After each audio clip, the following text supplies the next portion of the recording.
नमस्कार शेतकरी बांधवांनो, आज आपण अशा मुद्द्यावरती बोलणार आहे की त्याच्यावरती बोलायला प्रत्येक युट्यूबर महाग सरतो. तो फक्त शेतकऱ्यांना कर्जबाजारी आणि भिकारी करण्याच्या नादामध्ये पडलेला आहे. आज आपण अशा मुद्द्यांवरती बोलणार आहोत की कोणताही युट्यूबर बोलत नाहीये. आणि तो सगळ्यात महत्त्वाचा मुद्द्यामध्ये आज शेतकरी का कर्जबाजारी होतोय आणि दुसऱ्या मुद्द्यामध्ये आज का शेतकऱ्याची अवस्था ही भिकाऱ्यासारखी झालेली आहे. त्याचबरोबर आज आपण अशा युट्यूबर्स बद्दल बोलणार आहोत की त्यांच्यामुळे आज शेतकऱ्याची एक वाईट अवस्था होत चाललेली आहे. आज शेतकऱ्यांनी काय केलं पाहिजे आणि कशामुळे शेतकरी हा मोठा होईल आणि चांगल्या अर्थाने मोठा होईल याच्यावरती आज आपण बोलणार आहोत. चला तर सुरू करूया. तर पहिला मुद्दा आहे आपल्या व्हिडिओचा, तो म्हणजे शेतकरी का कर्जबाजारी होतोय आणि शेतकरी कुठे चुकतोय, कशामुळे शेतकऱ्यांची जिरती आहे. तर पहिली गोष्ट म्हणजे शेतकरी हा आता फक्त आणि फक्त पैसे कमवायच्या नादामध्ये पडलेला आहे.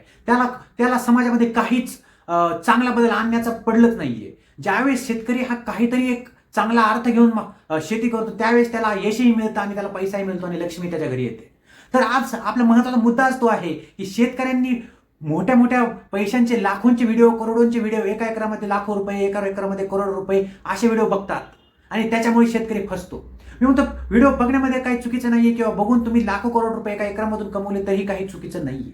पण सगळ्यात महत्त्वाचा मुद्दा हा येतो की जेव्हा कष्ट कमी आणि जास्त पैशाचा विचार करतो त्यावेळी शेतकरी फसतो. आणि आज आपल्याला ते बदलायचं आहे. आणि ही परिस्थिती का आलेली शेतकऱ्यांवरती? आज शेतकरी असा विचार करतोय की मी 10 रुपये इन्व्हेस्ट करणार शेतीमध्ये आणि 100 रुपये कमवणार, 1 लाख रुपये इन्व्हेस्ट करणार आणि 50 लाख रुपये एका एकरामधून कमवणार. तर हे फक्त आणि फक्त त्या युट्यूबर्सची काम आहे जे एसी मध्ये बसून व्हिडिओ बनवतात आणि शेतकऱ्यांना येड्यात काढण्याचं काम करतात. माझा त्या युट्यूबर्सला ओपन चॅलेंज आहे की जे शेतकऱ्यांना म्हणतात की आम्ही 50 लाखाची बाग काढली, 60 लाखाची बाग काढली, मी त्यांना म्हणतो की तुम्ही इन्व्हेस्टमेंटचे आकडे दाखवा. कारण की शेतकरी बांधवांना तुम्हाला विश्वास भेटणार नाही जर तुम्ही बघितलं की आज काही युट्यूबर्स म्हणतात 50 लाखाची बाग, 40 लाखाची बाग, पण अक्षरशः त्यांनी इन्व्हेस्टमेंट केलेली असते 20 ते 30 लाखाची आणि 5-5 एकर त्यात गुंतवलेलं असतं आणि तेही एका पिकामध्ये. म्हणजे हे एक जुगार आहे मित्रांनो.